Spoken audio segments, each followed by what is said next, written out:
Ayn Rand, El manantial. Primera parte. Peter Keating. Capítulo 1. Howard Rourke se echó a reír. Estaba desnudo, al borde de un risco. Abajo, a mucha distancia, yacía el lago. Las rocas se elevaban hacia el cielo sobre las aguas inmóviles, como una explosión de granito que se hubiese helado en su ascensión. El agua parecía inmutable, la piedra en movimiento. Pero la piedra tenía la detención que se produce en ese breve momento de la lucha en que los antagonistas se encuentran y los impulsos se detienen en una pausa más dinámica que el movimiento. La piedra relucía bañada por los rayos del sol. El lago era solamente un delgado anillo de acero que cortaba las rocas por la mitad. Las rocas continuaban, inalterables, en la profundidad. Comenzaban y terminaban en el cielo. De manera que el mundo parecía suspendido en el espacio, semejando una isla que flotara en la nada, anclada a los pies del hombre que estaba sobre el risco. Su cuerpo se recortaba contra el cielo. Era un cuerpo de líneas y ángulos largos y rectos, pues cada curva se quebraba en planos. Estaba de pie, rígido, con las manos colgándole a los costados y las palmas vueltas hacia afuera.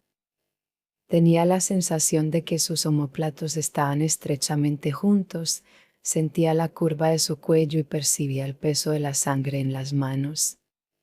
Sentía el viento atrás, en el hueco de la espina dorsal. El viento agitaba sus cabellos contra el cielo. Su cabello no era rubio ni rojo, tenía el color exacto de las naranjas maduras. Reía de las cosas que le habían ocurrido aquella mañana y de las que después tenía que afrontar. Sabía que los días venideros serían difíciles, que tendría que enfrentarse con varios problemas y preparar un plan de acción. Pero también sabía que no necesitaría pensar, porque todo estaba ya suficientemente claro para él, porque hacía tiempo que había dispuesto el plan y porque necesitaba reírse. Trató de pensar en ello, pero lo olvidó. Estaba contemplando el granito. Cuando sus ojos se detenían atentamente en el mundo que lo circundaba, ¿no reía? Su rostro era como una ley de la naturaleza, algo imposible de discutir, alterar o conmover. Tenía pómulos pronunciados que se levantaban sobre las mejillas, hundidas y escarnadas, ojos grises, fríos y fijos, boca despectiva, firmemente cerrada, boca de santo o de verdugo. Miró el granito. Hay que cortarlo, se dijo, y transformarlo en paredes. Miró un árbol, hay que partirlo y transformarlo en caurias. Contempló una estría de herrumbre de la piedra y pensó en las vetas de hierro que existían debajo del suelo. Hay que fundirlo en vigas, se dijo, en vigas que se levanten hasta el cielo. Estas rocas están aquí para que yo haga uso de ellas, prosiguió diciéndose. Están esperando el barreno, la dinamita, y que mimos de la orden, están esperando que las arranquen, que las corten, que las machaquen, que las rehagan, están esperando la forma que les darán mis manos.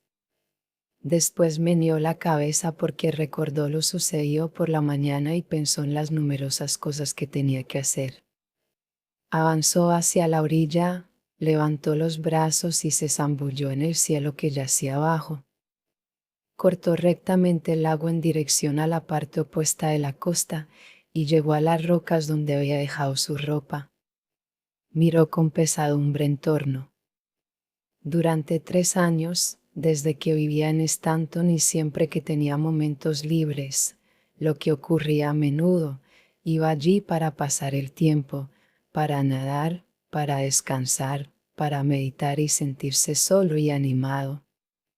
En su nueva libertad, lo primero que deseó fue ir allá, porque sabía que ya no podría volver a hacerlo.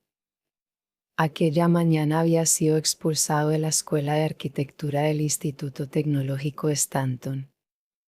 Se puso la ropa, pantalones viejos de drill ordinario, sandalias, una camisa de manga corta a la que le faltaban casi todos los botones. Descendió por una estrecha senda, entre cantos rodados, hacia un camino que a su vez conducía a la carretera por una verde cuesta.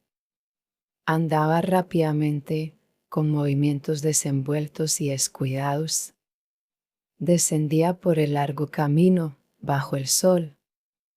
A lo lejos y al frente, en la costa de Massachusetts, extendíase Stanton, ciudad pequeña que parecía no tener otra misión que alojar la joya de su existencia, el gran instituto, que se erguía más lejos, sobre una colina. El término municipal de Stanton comenzaba con un basurero, un montículo gris de desperdicios que se levantaba sobre la hierba y humeaba débilmente. Envases de latas brillaban al sol. Yendo por la carretera, más allá de las primeras casas, se encontraba una iglesia. La iglesia era un monumento gótico de ripia pintada de color azul paloma y tenía gruesos contrafuertes de madera que no sostenían nada, ventanales con vidrieras de colores y pesadas tracerías que imitaban la piedra. A partir de allí comenzaban las largas calles orilladas de césped. Más allá del césped se veían casas de madera que torturaban todas las formas, complicadas con gauletes, torrecillas y guardillas, con porches sobresalientes, aplastadas bajo enormes techos en declive. Blancas cortinas flotaban en las ventanas. Recipientes con basura, llenos hasta el tope, veíanse junto a las puertas. Un viejo perro pequinés estaba echado sobre una almohada en el escalón de una puerta, soltando babas. Unos pañales tendidos revoloteaban al viento sobre las columnas de un pórtico. Cuando Howard Rourke pasaba, la gente se volvía para observarlo. Algunos clavaban la vista en él, con súbito resentimiento. No podían explicar por qué lo hacían. Era una especie de instinto que su presencia despertaba en la mayoría de las personas. Howard Rourke no veía a nadie. Las calles estaban desiertas para él. Hubiera podido caminar desnudo por ellas sin que le importase un bledo. Cruzó el corazón de Stanton, un amplio espacio verde rodeado de los escaparates de las tiendas. En ellas exhibíanse nuevos carteles que anunciaban: bienvenido el curso del 22, felicidad, curso del 22.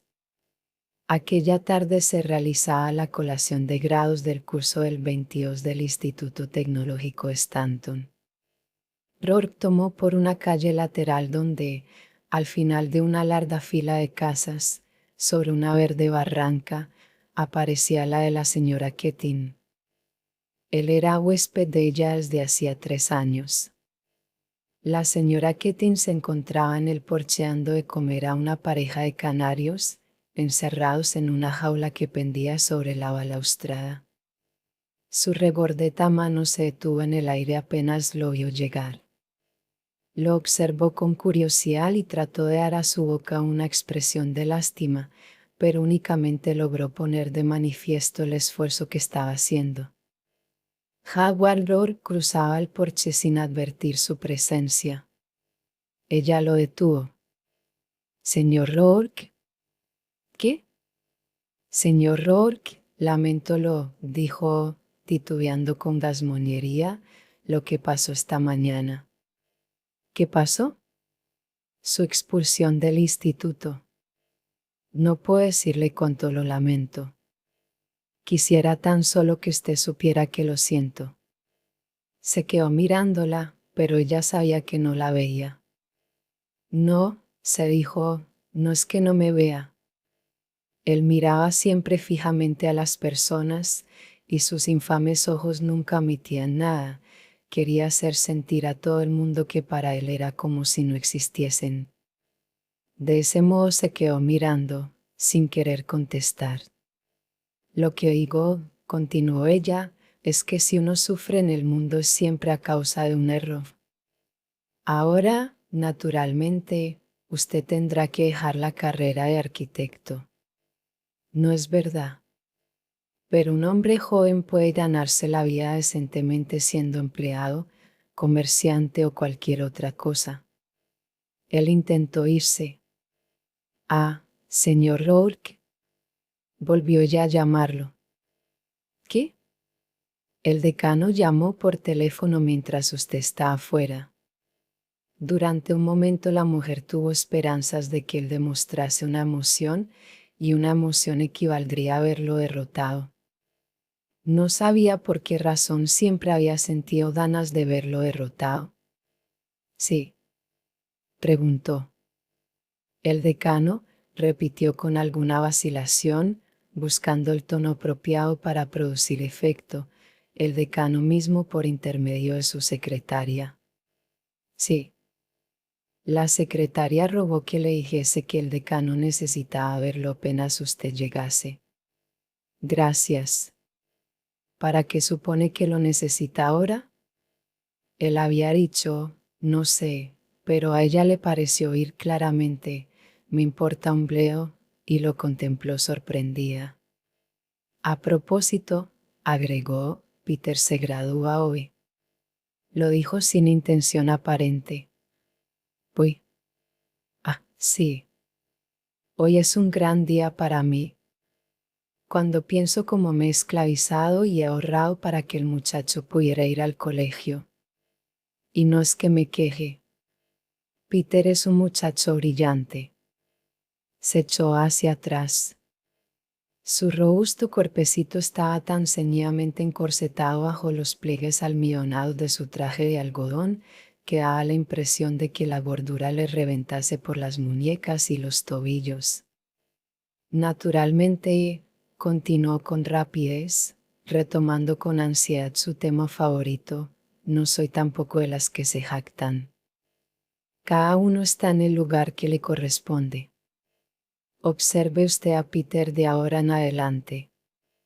No soy de las que quieren que su hijo se mate trabajando, y por mi parte, daré gracias al Señor por cualquier éxito que tenga en su carrera, pero si este muchacho no llega a ser el más grande arquitecto de los Estados Unidos, su madre querrá saber el por qué. Howard hizo un ademán de irse. Pero estoy entreteniéndole con mi charla. Dijo jovialmente. Usted tiene prisa, ha de cambiarse y salir corriendo. El decano lo está esperando. Se quedó mirándolo a través de la puerta, de tela metálica, observando cómo se movía su flaca figura por el vestíbulo rígidamente pulcro. Cuando él andaba por la casa, ella experimentaba un vago sentimiento de aprensión, como si temiese que repentinamente se abalanzara para destrozar sus mesas de café, sus vasos chinos, sus fotografías con marcos, aunque nunca había demostrado tener tales inclinaciones. Pero sin saber por qué, ella continuaba esperando que la catástrofe sobreviniera. Rourke subió la escalera y se dirigió a su habitación. Era una pieza ancha y luminosa a causa del brillo limpio de las paredes blanqueadas. La señora Keating nunca tuvo, realmente, la impresión de que Rourke viviera allí. Él no había agregado ni un solo objeto a los muebles imprescindibles que ella había colocado, ni cuadros, ni gallardetes, ni un alegre toque humano. No había llevado nada más que su ropa y sus dibujos. Tenía poca ropa y demasiados dibujos. Estos últimos estaban colocados en alto, en un rincón. A veces ella pensaba que eran los dibujos y no un hombre los que vivían allí. Rourke se encaminó hacia los dibujos. Eran lo primero que iba a empaquetar. Levantó uno, después el siguiente. Después otro. Se quedó contemplando las grandes hojas. Eran bosquejos de edificios que nunca habían existido sobre la faz de la tierra. Eran como las primeras casas edificadas por los primeros hombres, que nunca habían tenido noticia de la existencia anterior de edificios. No había nada que decir de ellas, salvo que cada construcción era inevitablemente lo que debía ser. No daba la impresión de que el dibujante se hubiese puesto a meditar concienzudamente en ellas, juntando puertas, ventanas y columnas según el dictado de su capricho o según se lo prescribieran los libros. Parecía como que los edificios hubiesen brotado de la tierra por obra de alguna fuerza viviente, completos, inalterables, correctos. La mano que había dibujado las líneas con trazos finos, de lápiz tenía todavía mucho que aprender, pero ninguna línea parecía superflua, ninguno de los planos exigidos había sido omitido. Las construcciones eran severas y simples, pero cuando se las analizaba detenidamente se comprendía qué trabajo, qué complejidad de método, qué tensión de pensamiento habrían sido precisos para obtener esa simplicidad. Ni el más simple detalle obedecía una regla. Los edificios no eran clásicos ni góticos ni renacentistas. Eran solamente Howard Rourke. Se quedó mirando un bosquejo. Era uno que no le gustaba. Había nacido de uno de los ejercicios que se imponía a sí mismo, fuera de su trabajo escolar, con frecuencia. Cuando encontraba un terreno especial y se detenía a pensar qué construcción se le podía adaptar, se dedicaba a realizar ejercicios semejantes. Había pasado noches enteras con la vista fija en aquel croquis, preguntándose qué había omitido. Mirándolo ahora, distraídamente, notó el error que había cometido. Lo arrojó sobre la mesa, se inclinó sobre él y trazó líneas rectas en el prolijo dibujo. Se detenía de vez en cuando y lo contemplaba, apretando el papel con las yemas de los dedos, como si sus manos hiciesen el edificio. Sus manos tenían dedos largos, venas duras, articulaciones y muñecas prominentes. Una hora después oyó un golpe en la puerta. Entré, masculló, sin suspender el trabajo. Señor Rourke, suspiró la señora Keating, mirándolo fijamente desde el umbral. ¿Qué diablos está haciendo usted? Él se volvió tratando de recordar quién era ella. ¿Qué me dice el decano? Se lamentó. Del decano, que lo está esperando. Ah, sí, dijo Rourke. Me había olvidado. La señora Keating preguntó sorprendida. ¿Se había olvidado? Sí. Había un timbre de sorpresa en su voz, algo así como la extrañeza ante la sorpresa de ella. Bueno, todo lo que puedo decir, agregó, sofocada, es que usted se lo merece. Se lo merece. ¿Y cómo espera tener tiempo de verlo si la distribución de los diplomas empieza a las 4:30? Iré al instante, señora Keating. No era solamente la curiosidad lo que la impulsaba a intervenir, era el secreto temor de que la sentencia del consejo fuese revocada. Howard se marchó hacia el cuarto de baño, situado al final del vestíbulo. Ella le vio lavarse las manos y echarse el cabello hacia atrás para darle apariencia de peinado. Empezó a bajar la escalera, antes de que ella comprendiera que se marchaba. Señor Rourke, dijo con sonidos entrecortados, indicando su ropa, ¿piensa ir así? ¿Por qué no? Pero se trata de su decano. Ya no lo es. Pensó, estupefacta, que él decía aquello como si se sintiera realmente feliz. El Instituto Tecnológico de Stanton estaba situado en una colina. Sus muros almenados se elevaban como una corona sobre la ciudad que se extendía abajo. Parecía una fortaleza medieval, con su catedral gótica injertada en la parte anterior. La fortaleza, con fuertes paredes de ladrillos, convenía al propósito para el cual había sido hecha, pocas aberturas, con el ancho suficiente para los centinelas, terraplenes para que los arqueros pudiesen ocultarse para defenderla, y torrecillas en los ángulos para arrojar desde ellas aceite hirviendo sobre el atacante, siempre que tal eventualidad pudiera sobrevenir en un instituto de enseñanza. La catedral sobresalía en su recamado esplendor como una defensa frágil contra dos grandes enemigos, la luz y el aire. El despacho del decano parecía una capilla. La detenida luz crepuscular penetraba por un alto ventanal, con vidrieras de colores, a través de santos rígidos, en actitud implorante. Una mancha de luz roja y otra purpúrea se posaban en dos gárgolas genuinas agazapadas en los ángulos de una chimenea que nunca había sido usada. En el centro de un cuadro del Partenón, suspendido sobre la chimenea, había una mancha verde. Cuando Rol penetró en la habitación, los contornos del rostro del decano flotaban confusamente tras el escritorio tallado como un confesionario. El decano era un caballero bajo, más bien gordo, cuya indomable dignidad limitaba la expresión de su carne.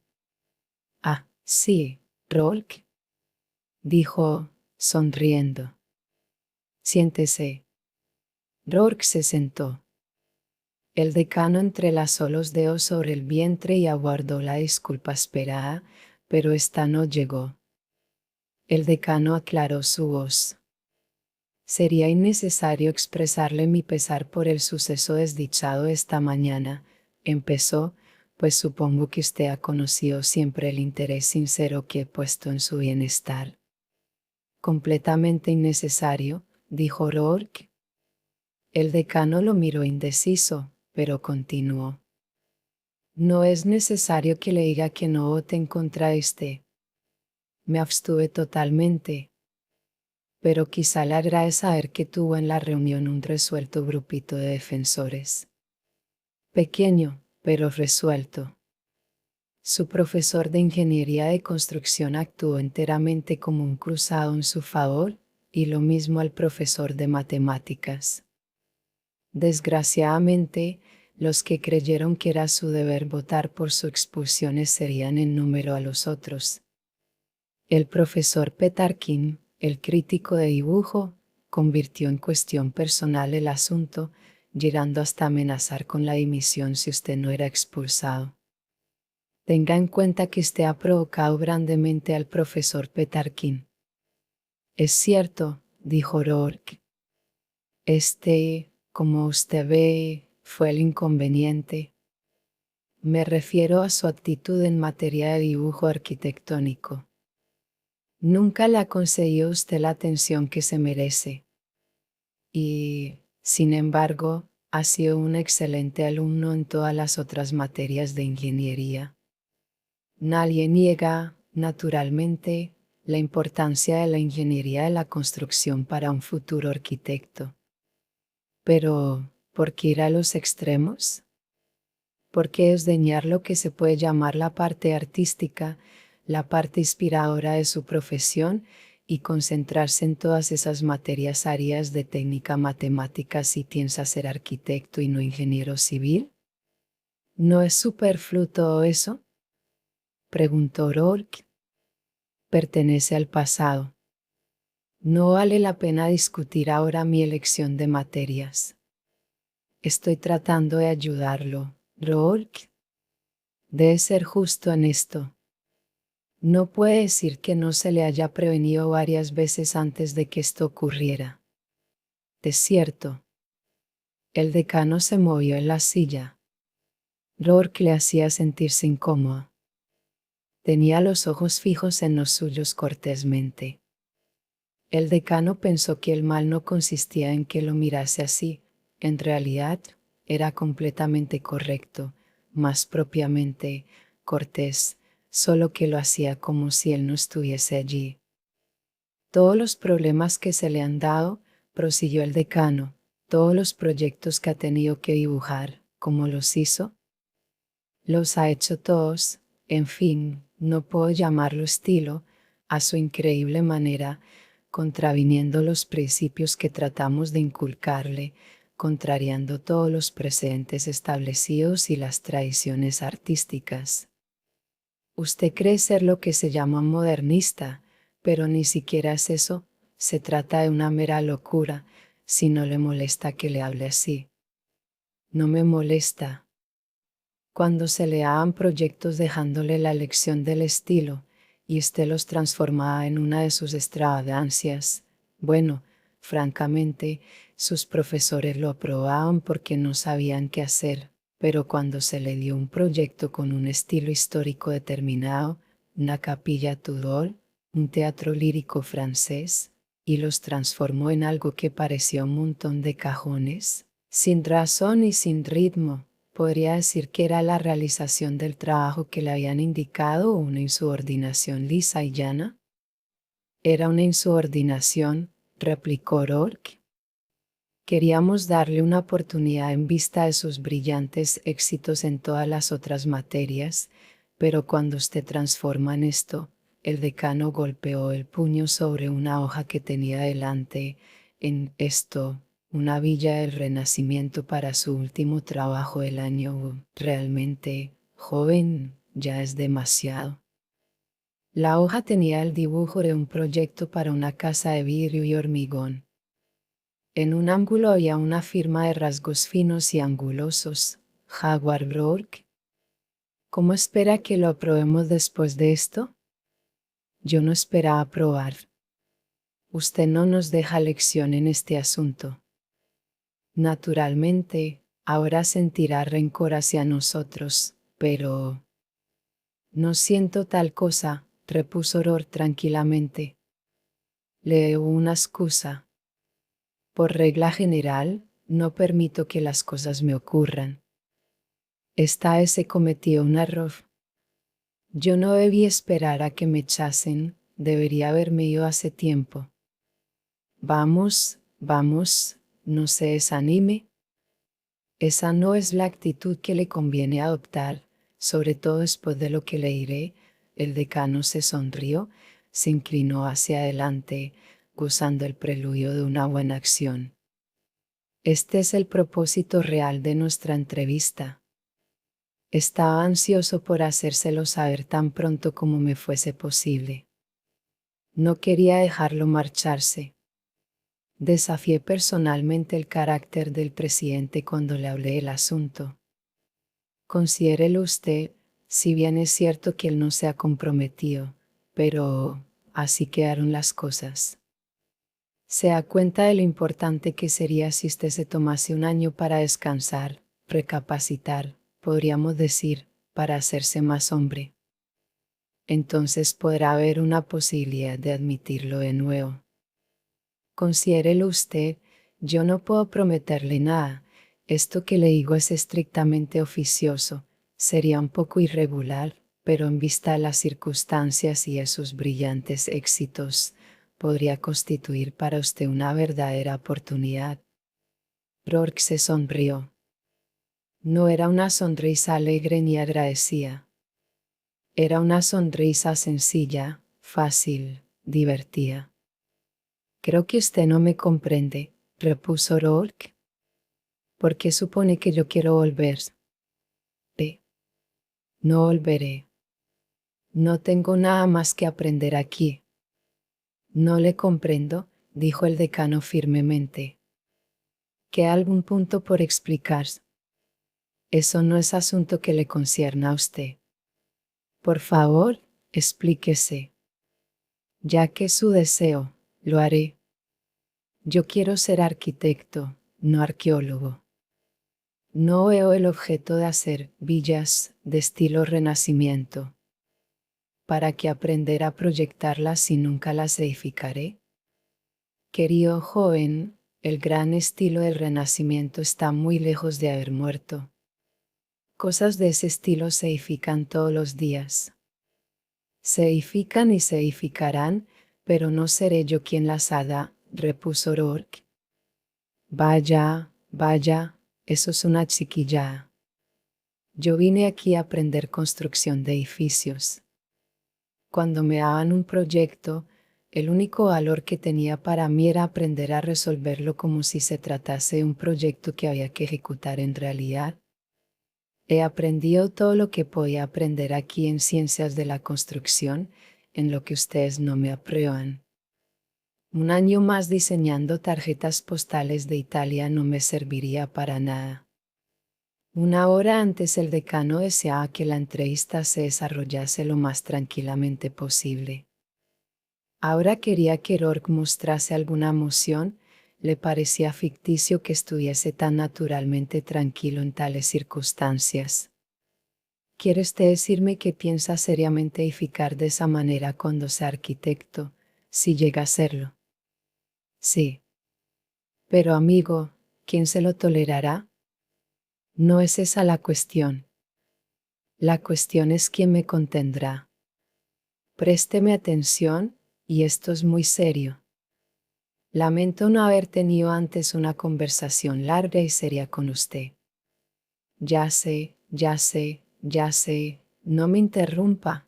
Ha visto uno o dos edificios modernistas y eso le ha dado ideas. Pero no se da cuenta de que todo el movimiento llamado modernista no es más que una fantasía pasajera. Usted debe comprender, lo que ya ha sido comprobado por todas las autoridades en la materia, que todo lo hermoso que hay en la arquitectura ha sido hecho ya. Hay una rica mina en cada estilo del pasado, nosotros solamente podemos elegir entre los grandes maestros. ¿Quiénes somos para mejorar lo que ellos hicieron? Solo podemos intentar repetirlo respetuosamente. ¿Por qué?, preguntó Rourke. No, pensó el decano, no ha agregado una A, ha sido una palabra inocente, no me está amenazando. Es evidente, exclamó el decano. Mire, dijo Rourke, señalando hacia la ventana. Ve el colegio y la ciudad. Mire cuántos hombres andan y viven allí. Bien, me importa un bledo lo que cada uno de ellos o todos juntos piensen de la arquitectura o de lo que fuere. ¿Porque tengo que tomar en cuenta lo que pensaron sus abuelos? Esa es nuestra sagrada tradición. ¿Por qué? ¿Por el amor de Dios, continúa siendo tan ingenuo? Francamente, no lo comprendo. ¿Por qué quiere usted que yo piense que esta es una gran arquitectura?, dijo, señalando el cuadro del Partenón. Ese, dijo el decano, ¿es el Partenón? Ya lo sé. No dispongo de tiempo para perderlo en disputas tontas. Muy bien. Rourke tomó del escritorio una regla larga y se encaminó hacia el cuadro. ¿Quiere que le diga qué es lo que está podrido aquí? ¿Es el Partenón?, exclamó el decano. Sí, que Dios lo condene. ¿El Partenón? Golpeó el cristal del cuadro con la regla. Mire, dijo Rourke, ¿para qué están ahí las famosas estrías de las famosas columnas? Para ocultar las junturas de la madera, cuando las columnas se hacían de madera, pero estas no son de madera, son de mármol. ¿Los triglifos qué son? Madera, villas de madera dispuestas en la misma forma que yo los colocaban cuando empezaron a construir chozas de madera. Sus griegos, cuando emplearon el mármol, copiaron sus construcciones de madera, sin razón, porque otros las habían hecho así. Después sus maestros del Renacimiento hicieron copias en yeso de copias de mármol de copias de madera. Ahora estamos aquí nosotros haciendo copias de acero y hormigón de copias de yeso de copias de mármol de copias de madera. ¿Por qué?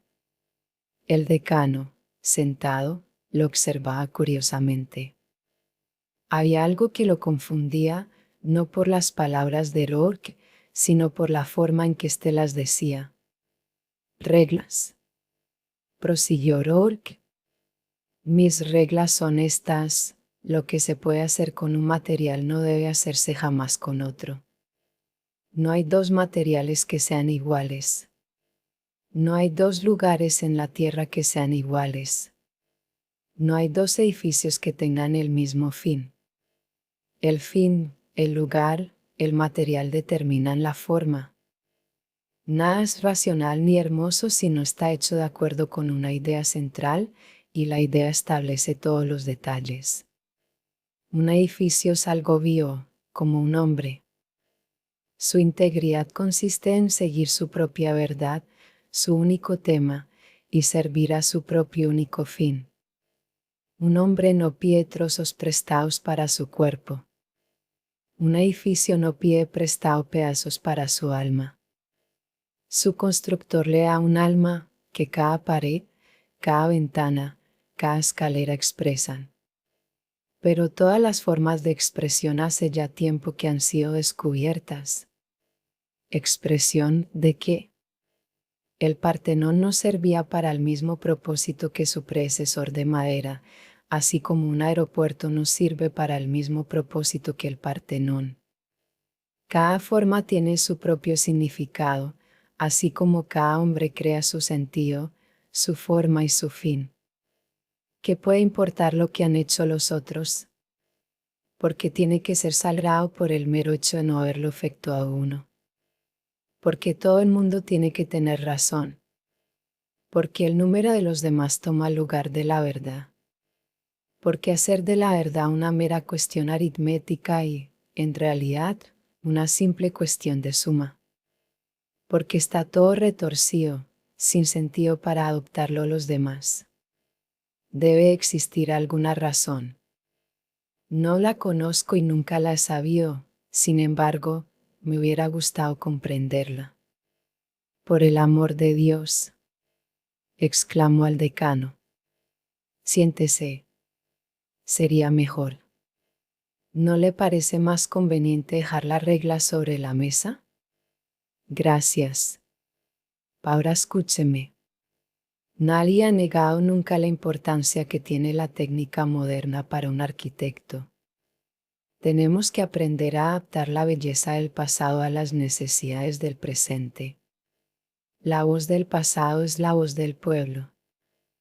Nunca un solo hombre ha inventado nada en arquitectura. El proceso creador es lento, graduado, anónimo, colectivo, y en el cada hombre colabora con los otros y se subordina a las normas de la mayoría. Mire, respondió Aurore con serenidad. Tengo, digamos, 60 años de vida por delante. La mayor parte de este tiempo lo emplearé en trabajar. He elegido el trabajo que me gusta hacer. Si no hallo alegría en él, resultará que yo mismo me habré condenado a 60 años de tortura. Y solo encontraré alegría si hago mi trabajo de la mejor manera posible. Pero lo mejor es una cuestión de normas, y yo establezco mis propias normas. No iré a una, ni estoy al final de ninguna tradición.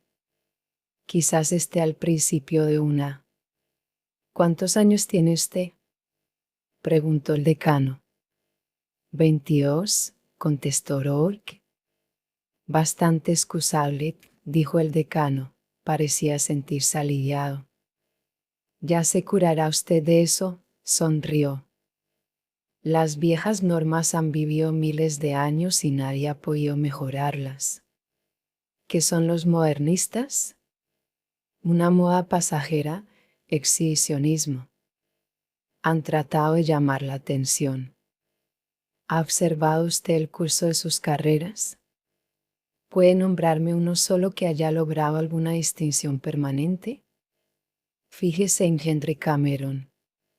Un gran hombre, un arquitecto sobresaliente hace 20 años. ¿Qué es ahora? Puede considerarse feliz si restaura un garaje una vez al año. Un vagabundo y borracho que... No discutiremos acerca de Henry Cameron. ¿Es amigo suyo? No. Pero he visto sus obras. Y usted las encuentra. Dije que no discutiremos acerca de Henry Cameron. Muy bien.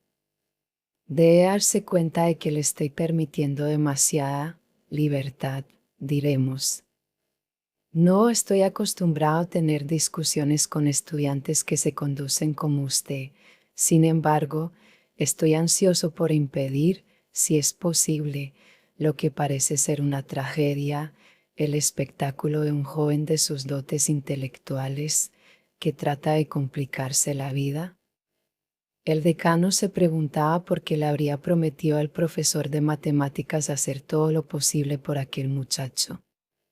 Simplemente porque el profesor, señalando un proyecto de Rourke, había dicho, este es un gran hombre. Un gran hombre, pensó el decano, o un criminal. Después se arrepintió. No estaba de acuerdo con lo uno ni con lo otro. Recordó lo que había oído del pasado de Rourke. El padre este había sido puelador de acero en un lugar de Ohio y había muerto hacía tiempo. Los documentos de ingreso del muchacho no ofrecían dato alguno de parientes próximos. Cuando se le preguntó acerca de esto, respondió con indiferencia, nunca pensando en ellos. Puede ser que los tenga, no sé. Le llamó la atención que tal cosa tuviera allí algún interés. No había tenido ni había buscado un solo amigo en el colegio y no quiso ingresar en ninguna asociación.